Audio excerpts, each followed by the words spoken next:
Tema 8. La imposición directa. Comenzamos con las modalidades del impuesto sobre la renta. El concepto económico de renta considera a esta como la suma de las remuneraciones a los factores de producción, o lo que es lo mismo, la suma de pagos que recibe una unidad familiar como recompensa por su participación en los procesos productivos. En la medida en que los distintos factores de producción son la tierra, el capital y el trabajo, podemos considerar que la renta, así definida, está compuesta por la suma de alquileres o rentas de la tierra, sueldos y salarios, que son la remuneración del trabajo, intereses o pagos por el uso del capital ajeno y beneficios que recompensan tanto el capital propio como la actividad de coordinador del proceso productivo. La definición extensiva de la renta, también llamada Hay-Simons, considera que esta variable representa la capacidad máxima del consumo de un contribuyente, manteniendo constante su patrimonio. Desde este punto de vista, integran la renta del ciudadano los siguientes elementos: sueldos, salarios y demás compensaciones del trabajo personal. Intereses percibidos por la titularidad de activos de la renta fija. Alquileres y renta de la tierra. Beneficios de empresas individuales, así como de las actividades profesionales o artísticas.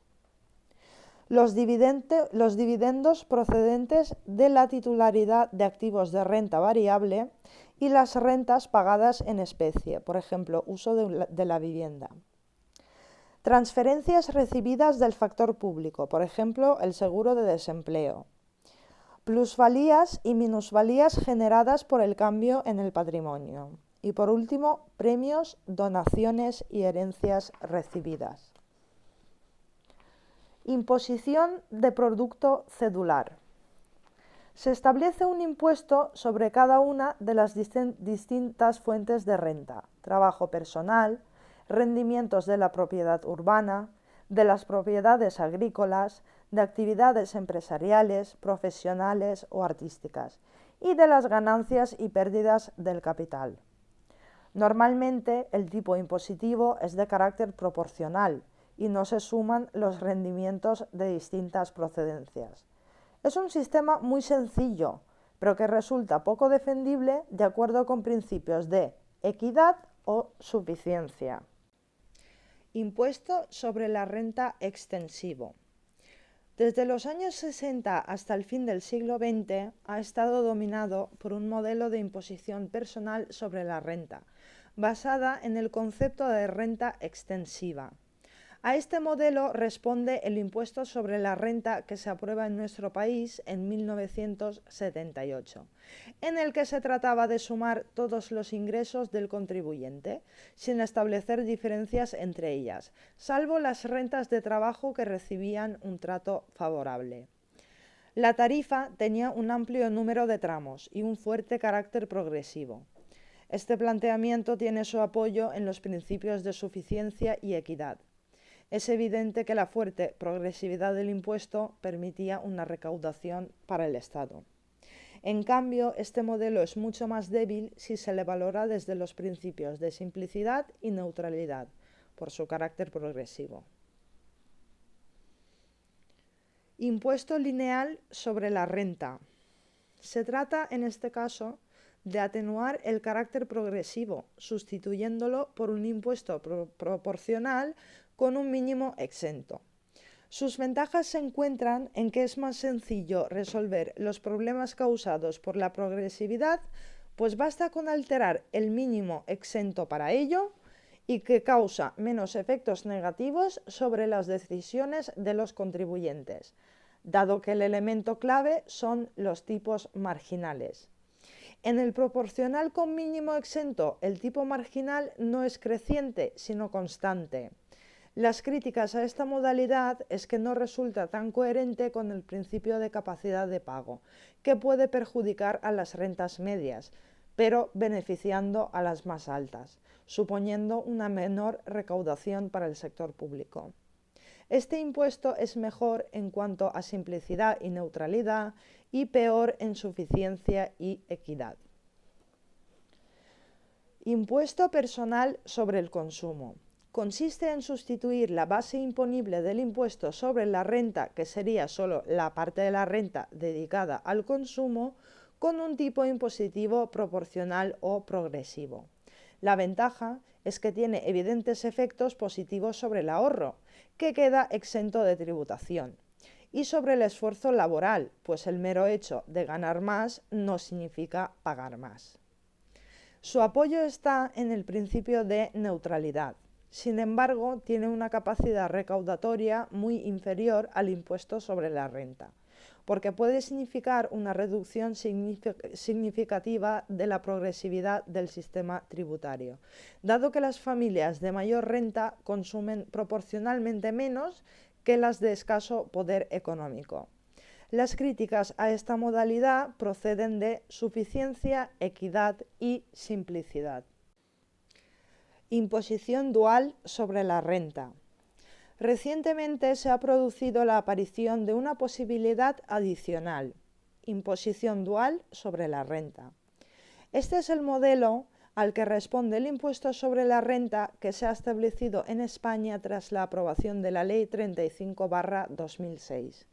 Su novedad era sustituir la imposición global sobre la renta por un sistema en el que se diferencia entre las rentas de trabajo y de actividades económicas, sometidas a una tarifa progresiva, y las rentas de capital, que tributan a un tipo uniforme, relativamente bajo, que en el caso de España era un 18%.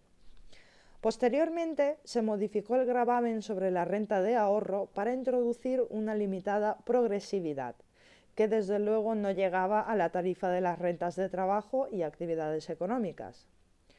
El sistema es defendible desde la perspectiva de la neutralidad, pues iguala la tributación de todas las rentas de capital con las de las plusvalías, aunque en el caso de los dividendos, por la doble imposición, no se logra plenamente. Es cierto que esta reforma incentiva el ahorro, pues sus rendimientos ven reducido el tipo impositivo que se les aplica. Resulta poco cumplidor el criterio de equidad, pues los contribuyentes con un mismo nivel de ingresos tienen cuotas fiscales distintas, dependiendo de su composición.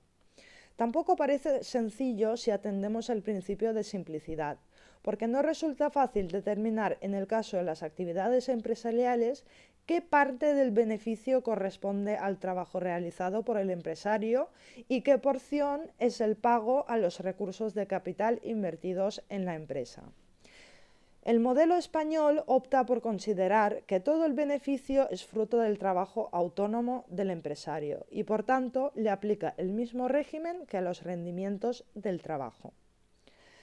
Se presentan notables complicaciones cuando unos rendimientos son positivos, por ejemplo, el salario sometido a tarifa progresiva, y otros negativos, como por ejemplo la pérdida del capital sometido al tipo proporcional. Las normas sobre compensación de bases son complejas. En cuanto al principio de suficiencia, la recaudación por rentas del capital se ha incrementado, pero ello puede deberse a una atracción del ahorro exterior que se enfrenta a una menor tributación. A largo plazo, si se extiende este sistema al resto de los países europeos, es posible que asistamos a una modificación mucho más radical que apunta a que estas rentas sean grabadas ahí donde se originen y no en el país de residencia del receptor. Tratamiento favorable de las rentas de trabajo. Algunos hacendistas mantienen que las rentas de trabajo deben tener un tratamiento privilegiado. 1.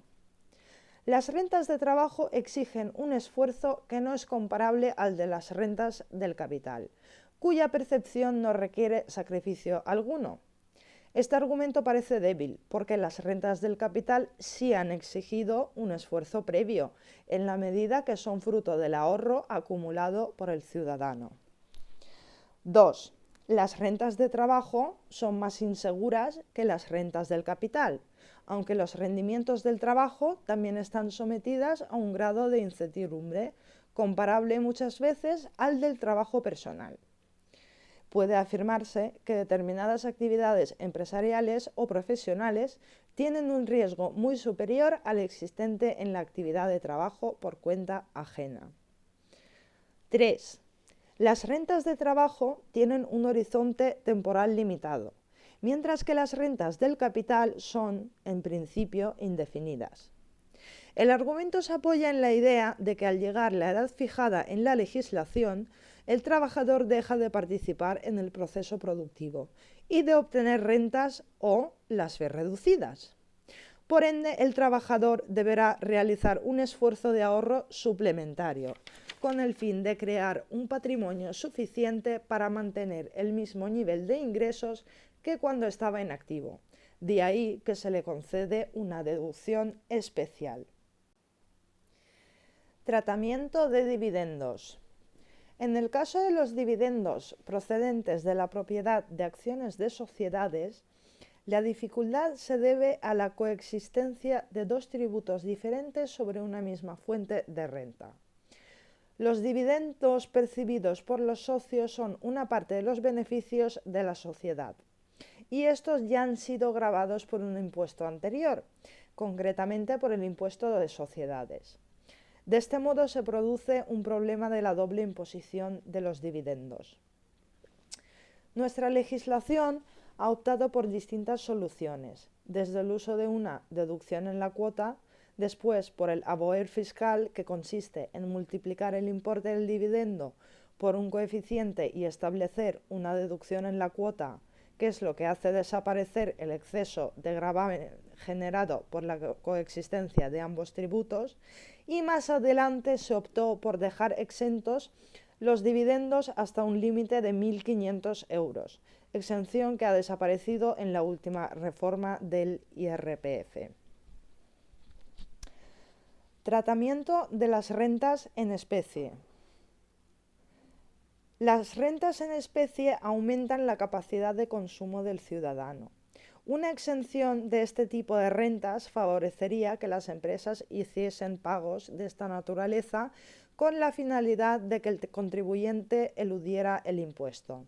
Sin embargo, el uso de rentas en especie puede plantear un problema de liquidez al contribuyente si buena parte de sus remuneraciones se efectúan con bienes y servicios, pues en casos extremos podría no disponer de fondos suficientes para pagar el impuesto. La legislación tributaria establece límites en cuanto a la cuantía de algunas rentas en especies. Por ejemplo, el uso de vivienda no puede valorarse en más del 10% del sueldo. Plusvalías y minusvalías discutibles. Las plusvalías causadas por la inflación, situación en la que el sujeto pasivo vende un elemento de su patrimonio y consigue un precio muy superior al que pagó inicialmente. La diferencia entre los precios de compra y de venta se supone debida al proceso de inflación. La cuestión es si esta ganancia es real o ficticia. En dicha situación, la plusvalía es más aparente que real. Supongamos que un sujeto que compró su casa por 90.000 euros y en 5 años más tarde la vende por 120.000. Aparentemente se ha generado una plusvalía de 30.000 euros. Ahora bien, si el sujeto quiere disponer de una casa de las mismas características, deberá dedicar 120.000 euros a su nueva vivienda, con lo que no podemos afirmar que la ganancia se haya generado. Para calcular la plusvalía debemos restar al precio de venta el precio de compra corregido. Y para obtener el precio de compra corregido debemos multiplicar el precio de compra por el coeficiente corrector. Plusvalías causadas por cambios en los tipos de interés. Este supuesto reviste mayor complejidad y conviene ilustrarlo con un ejemplo. Supongamos que un contribuyente adquiere unos títulos de renta fija por un importe de 10.000 euros, que tienen asegurado un interés anual del 10%. Por ende, el contribuyente obtendrá un rendimiento de 1.000 euros. ¿Cómo se calcula el rendimiento? Pues multiplicando el tipo de interés por el valor nominal del título. En este caso, el 10% lo multiplicamos por 10.000 euros y obtenemos el rendimiento de 1.000 euros. Este rendimiento lo obtiene el ahorrador con independencia de lo que suceda posteriormente con los tipos de interés. De ahí que se denomine títulos de renta fija. Si una vez adquiridos los tipos de interés bajan, las nuevas obligaciones que se emitan ofrecerán un rendimiento inferior. Si consideramos que el tipo de interés baja al 8%, las nuevas obligaciones de 10.000 euros solo ofrecen un rendimiento de 800 euros. Es evidente que el propietario del 10% tiene unos títulos más valiosos que los que se venden ahora en el mercado. Ahora puede pedir un precio mayor al de adquisición. Sin embargo, para el hacendista Prest, el contribuyente no está en iguales circunstancias al principio y al final de operación. Plusvalías gravadas en otros tributos. Son casos en los que las plusvalías ya han sido gravadas en otro tipo de tributos y que ya no tiene sentido someter las plusvalías al impuesto sobre la renta. A. Plusvalías generadas por la acción del sector público. El aumento de valor de la propiedad del sujeto pasivo se debe a la realización de obras públicas o al establecimiento o ampliación de servicios públicos. Existe una ganancia para el ciudadano que podría dedicar al consumo. Este tipo de supuestos constituye el hecho imponible de un tributo específico, la contribución especial. En la medida en la que el contribuyente ya haya pagado por ese incremento, no debería ser objeto de un nuevo gravamen o al menos debería deducirse del IRPF las cantidades satisfechas en forma de contribución especial. B. Plusvalías generadas por el ahorro empresarial. Es un aumento en el valor de las acciones generado por el ahorro empresarial de sociedades. El valor de una acción puede definirse como valor nominal o valor teórico. El valor nominal representa la parte correspondiente del capital social que corresponde a cada título. Cuando se constituye una sociedad o se amplía, los socios hacen una aportación para la existencia de la nueva entidad. Se denomina capital social y se divide en títulos de propiedad, esto es, acciones. Para calcular el capital social multiplicamos el valor nominal por el número de acciones y para obtener el valor nominal dividimos capital social dividido por el número de acciones. El aumento de las reservas eleva el valor teórico por encima del valor nominal. Estas reservas se nutren con los beneficios de la sociedad, que ya han sido gravadas en el impuesto de sociedades. Por tanto, carece de sentido volver a gravarlos en el IRPF.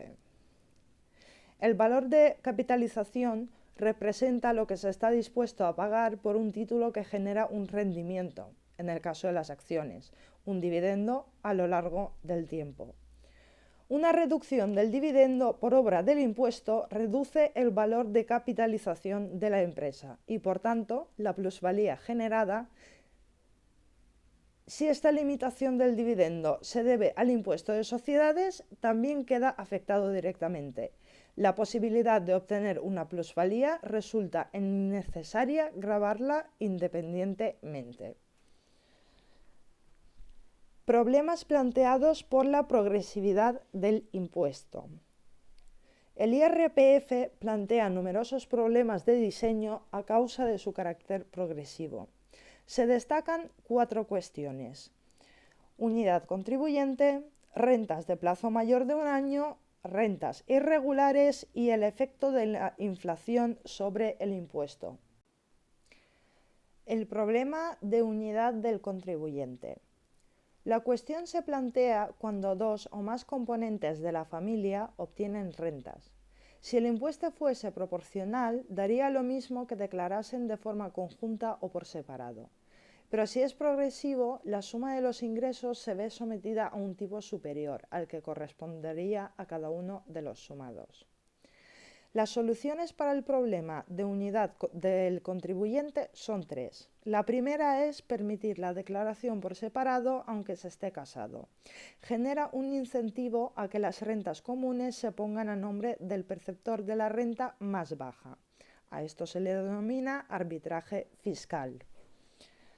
La segunda solución es el sistema del splitting. Supone sumar las rentas de ambos cónyuges, dividir por el número de perceptores y con este cociente acudir a la tarifa del impuesto y determinar el tipo medio.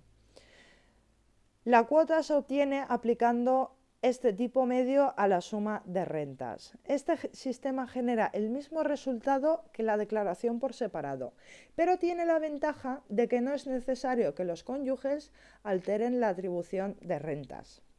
Y por último, tenemos el sistema de quotient. Supone sumar las rentas de los cónyuges, pero el divisor se calcula sumando un punto por cada perceptor y medio punto por cada hijo dependiente. En este caso, por ejemplo, tenemos una familia formada por marido, mujer y 2 hijos, entonces sería 1 más 1 más 0,5 más 0,5 y obtendríamos el 3. Con lo cual, repito, supone sumar las rentas de los cónyuges, pero el divisor se calcula sumando un punto por cada perceptor y medio punto por cada hijo dependiente. Se divide por este número, o sea, por el 3. Se calcula el tipo medio que corresponde al cociente y la cuota se obtiene multiplicando el tipo medio por la suma de las rentas. Rentas generadas en un plazo superior a un año. Es un problema generado por la progresividad del impuesto. Cuando la renta tarda en generarse más de un año, resulta que atribuimos a un ejercicio económico los rendimientos que corresponden a un periodo mayor. La consecuencia es una elevación del tipo medio de gravamen que perjudica claramente a los contribuyentes que perciben este tipo de gravamen. Supongamos que Paco, soltero y sin hijos, tiene un sueldo anual de 12.000 euros y además es escritor. En este último concepto obtiene un premio en 2006 de 60.000 euros, en atención a sus 20 años de narrador. Si no se tiene en cuenta que este premio ha exigido una labor de 20 años, declarará 91.000 euros y le corresponderá una cuota de 30.881 euros, que es el 33,93%. Si no hubiera recibido el premio, hubiera declarado su sueldo, correspondiéndole una cuota de 3.411 euros, que es el 16,24%. La solución consistente en permitir una reducción del 40% del valor de la renta obtenida en más de 2 años, la base imponible sería de 57.000 euros, a la que corresponde una cuota de 15.821 euros, que es el 17,39%, sobre los 91.000 euros realmente percibidos. Rentas irregulares. Son aquellas profesiones cuyos ingresos sufren grandes oscilaciones a lo largo del tiempo. Aquellas actividades en las que el contribuyente obtiene grandes rendimientos durante un periodo relativamente corto de su vida laboral y después los ve reducidos. Si el impuesto es progresivo, en los años de grandes rendimientos el tipo impositivo aumenta y con ello la cuota. De este modo, los contribuyentes que tengan los mismos ingresos, dos contribuyentes que tengan los mismos ingresos dentro de un periodo de tiempo, pero con fuertes oscilaciones en un caso y con rendimientos constantes en otro, pagarán cifras muy diferentes con un claro perjuicio para quien tiene rentas irregulares. Nuestra legislación no ofrece una solución a este problema, pero el tenor de alguna de las leyes reguladoras del impuesto parece darle una respuesta. Se trata del sistema de las medias móviles. El contribuyente cuyas rentas sean irregulares puede pedir un tratamiento especial, de tal modo que para calcular el tipo medio de gravamen se calcula el valor medio de sus ingresos en los 3 últimos años, aplicándose este tipo medio al año correspondiente.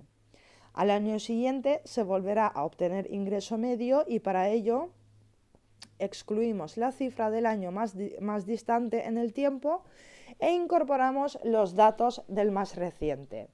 De este modo, el numerador va cambiando cada año, mientras dure la renta irregular. Al hacer la media de unos años con otros, se trata de que los altos rendimientos compensen a los bajos. Sin embargo, este procedimiento no permite resolver el problema de quienes obtienen su renta muy concentrada en el tiempo, por ejemplo, los actores.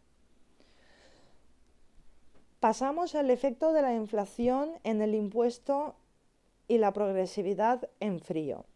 El problema que plantea la progresividad del impuesto hace referencia al efecto de la inflación sobre la recaudación obtenida por el IRPF.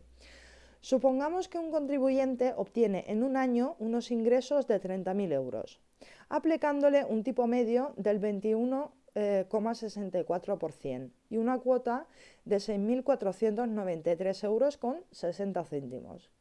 Si no se modifica la tarifa, una renta de 33.000 euros se verá sometida a un tipo impositivo del 22,4%, cuando en realidad debería pagar 21,64%.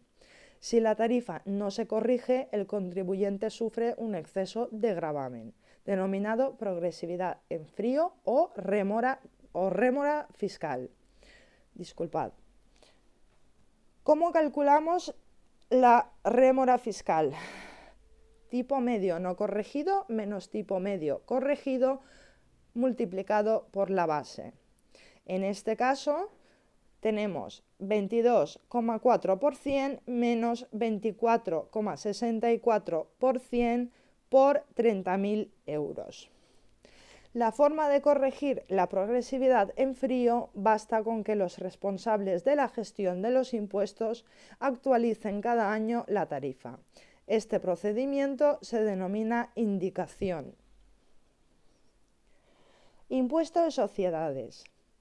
A la hora de justificar el impuesto de sociedades podemos distinguir dos tipos de teorías. De un lado, la hipótesis de la doble personalidad y de otra la que considera que las sociedades son un conducto por el que determinadas rentas llegan al poder de los accionistas. La teoría de la doble personalidad considera que la empresa tiene una personalidad jurídica distinta de los socios. Si existen dos personas jurídicas, entonces tenemos dos capacidades contributivas distintas, que son gravadas por tributos diferentes. Para quienes proponen la teoría del conducto, la sociedad es una tubería por la que determinados ingresos, que son los dividendos, llegan a personas físicas concretas. Los argumentos para defenderla son los siguientes. El impuesto de sociedades existe porque si no habría una renta que no estaría sometida a ningún tipo de gravamen, el ahorro empresarial es discutible, porque dicho ahorro aumenta las reservas de la sociedad y ello puede elevar el valor teórico de las acciones, lo que a su vez producirá una plusvalía que sí está sometida al IRPF.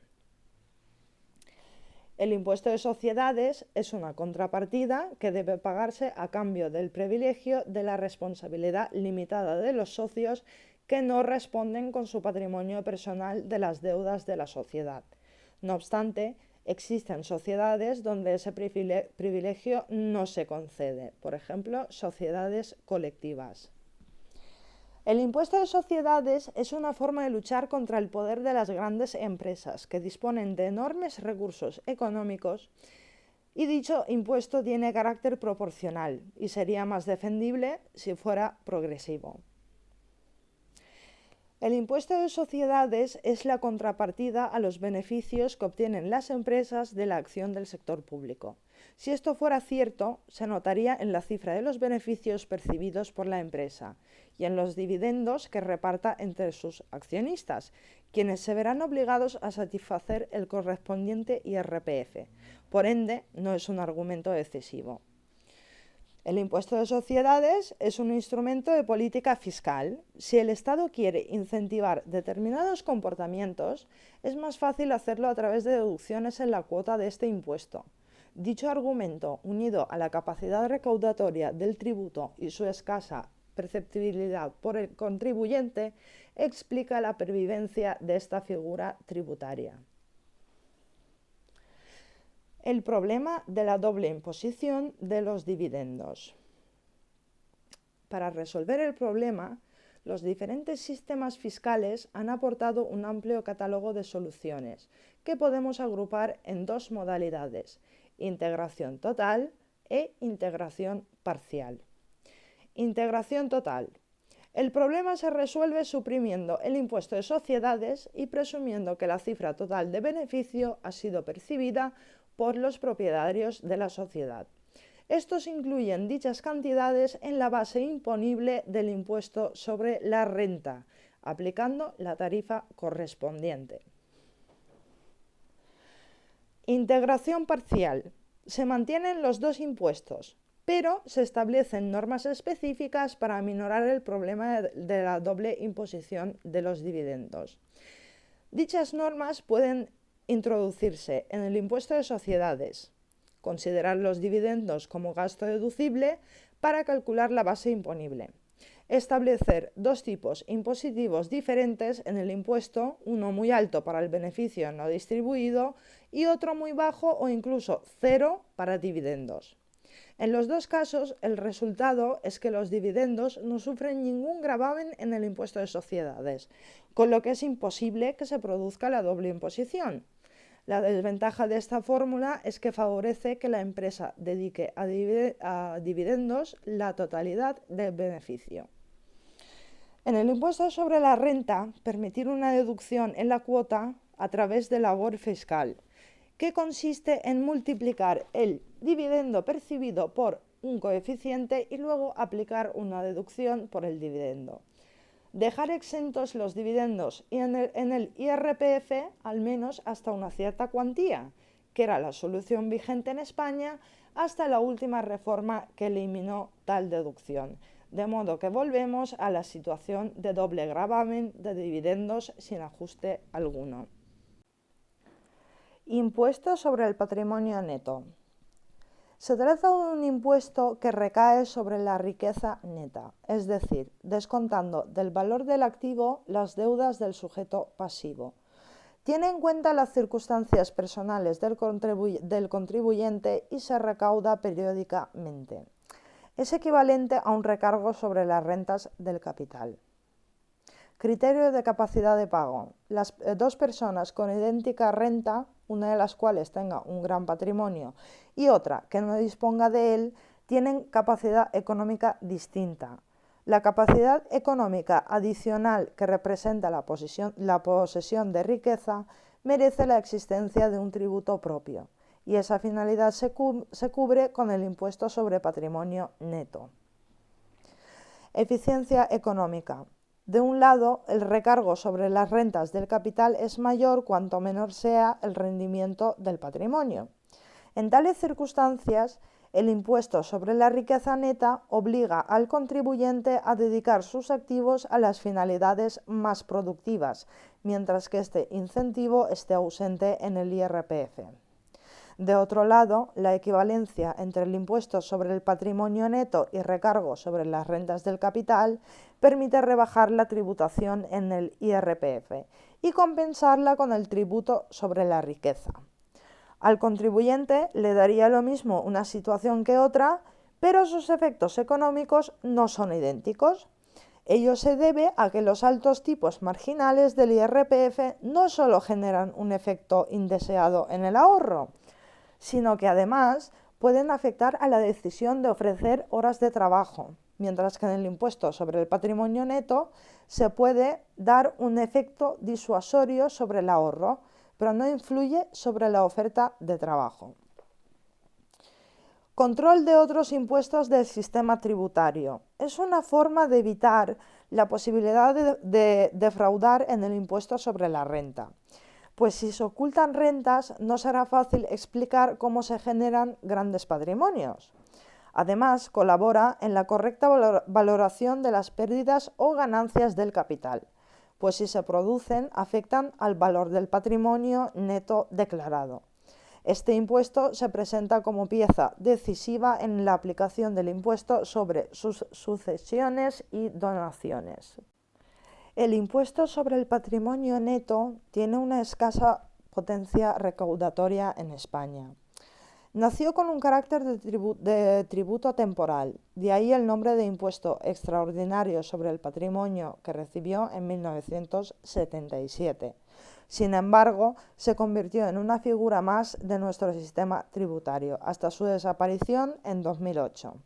Ahora bien, la supresión se llevó a cabo de un modo peculiar. El impuesto sobre el patrimonio neto no ha desaparecido, pero no se exige desde el 2008, mediante una bonificación del 100% en la cuota y eliminando la obligación de declararlo. Impuesto de sucesiones y donaciones. Este tributo recae sobre la transmisión gratuita de la riqueza individual. El impuesto puede exigirse desde el punto de vista del causante y en tal caso nos encontramos ante el impuesto sobre el caudal relicto. De otro lado, podemos pensar en el causaviente, al que se asimila al donatario, y en este caso estaríamos ante el impuesto de sucesiones y donaciones. Principio de simplicidad. El impuesto sobre el caudal relicto presenta una mayor facilidad de administración al recaudarse sobre el patrimonio de un único contribuyente, en lugar de liquidar un impuesto por cada uno de los beneficiarios en la sucesión hereditaria. También resulta más sencillo para los herederos realizar una única declaración que obligar a cada uno de ellos a pagar el impuesto correspondiente.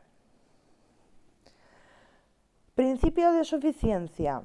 Siempre que tratemos el carácter progresivo, el impuesto sobre caudal relicto tiene una mayor capacidad recaudatoria que el impuesto sobre sucesiones y donaciones, pues la base del primero será mayor que las correspondientes a los diferentes tributos recaudados por el segundo. Si suponemos que ambos tributos son proporcionales, entonces sí son equivalentes. Principio de equidad. De un lado, se ha defendido que el impuesto sobre el caudal relicto cumple con el criterio del beneficio, en la medida que supone un pago a cambio de la protección a las propiedades, dispensada por el sector público. Este argumento no parece fundado si el sistema tributario ya contiene un impuesto sobre el patrimonio neto, pues si el contribuyente ya ha satisfecho un gravamen por el hecho de poseer un patrimonio, no parece necesario que satisfaga otro a la hora de transmitirlo a sus herederos. Por el contrario, el impuesto de sucesiones y donaciones tiene una mayor coherencia con la idea de capacidad de pago. La definición extensiva de renta exigiría que las herencias y las donaciones se incluyeran en la base imponible del beneficiario. Sin embargo, históricamente se ha tenido en cuenta la relación de parentesco entre el donante y donatario, o entre el causante y el causaviente, lo que avala la existencia de un tributo específico. Es el caso del impuesto sobre el caudal relicto. No podemos considerar que este impuesto sustituya el gravamen de la renta extensiva y que por tanto responda a la equidad horizontal, entendida desde el criterio de capacidad de pago. Principio de neutralidad. Ambos supuestos son equivalentes en cuanto a un posible efecto disuasorio sobre el ahorro. Ahora bien, el cumplimiento del principio de suficiencia, esta reducción del ahorro será menor en el impuesto de sucesiones y donaciones, porque la cuota será menor. El gravamen sobre la transmisión gratuita de la riqueza se ha presentado como un mecanismo para evitar la perpetuación de las diferencias en la distribución de la renta y patrimonio. Tanto uno como otro gravamen cumplen adecuadamente esta función, Pero en el impuesto de sucesiones y donaciones es más flexible, porque puede graduar el gravamen no solo con el importe del patrimonio transmitido, lo que igualmente hace el impuesto sobre el caudal relicto, sino además con la riqueza previa de la que dispone el beneficiario. El impuesto sobre el caudal relicto es superior al impuesto de sucesiones y donaciones en cuanto a los principios de simplicidad y suficiencia, pero inferior en lo que se refiere a equidad y neutralidad. Esto es muy importante. Repito, el impuesto sobre el caudal relicto es superior al impuesto de sucesiones y donaciones en cuanto a los principios de simplicidad y suficiencia, pero inferior en lo que se refiere a equidad y neutralidad. Ello explica el por qué se ha impuesto la segunda modalidad, pues los impuestos sucesorios se recaudan solo de forma eventual. Efectos económicos de la imposición directa. Problema del fraude. Cuando se afirma que la imposición personal sobre la renta genera efectos negativos sobre las decisiones económicas de los contribuyentes, estamos suponiendo que estos satisfacen realmente el impuesto. Sin embargo, la imposición sobre la renta sufre un importante fraude.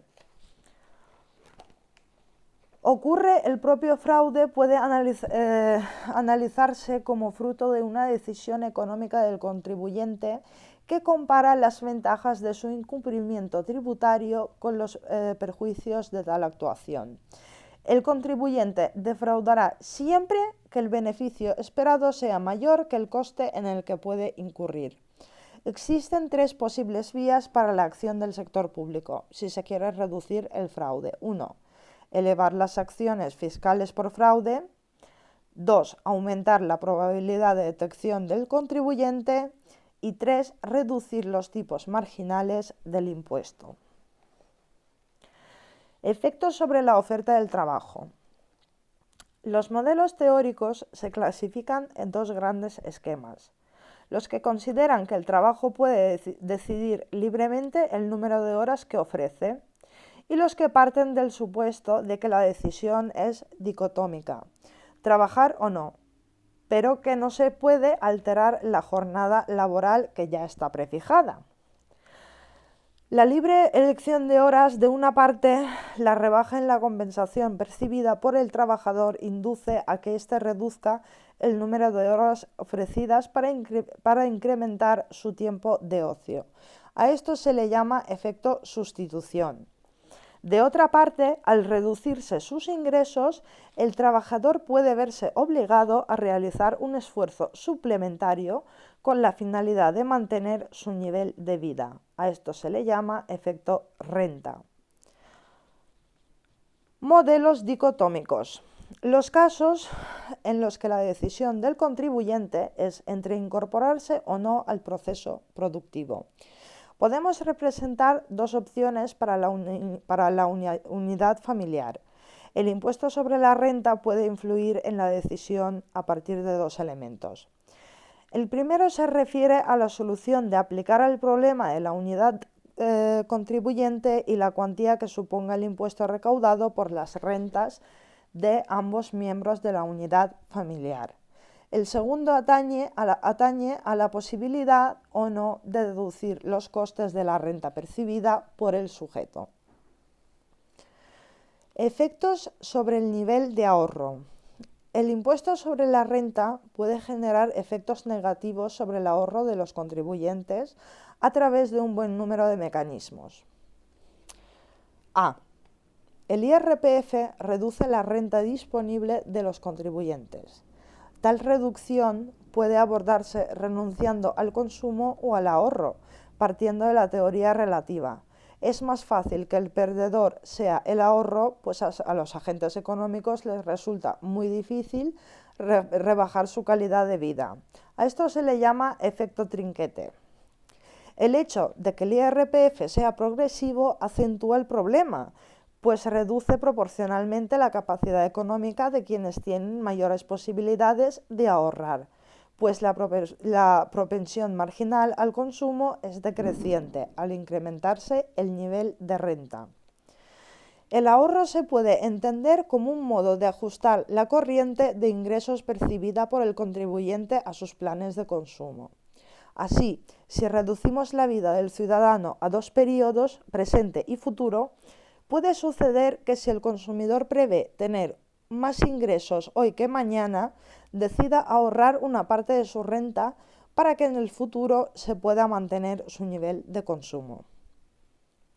El impuesto reduce la capacidad de ahorrar y el rendimiento de ese ahorro, y el consumidor rebajará, en consecuencia, la cantidad ahorrada.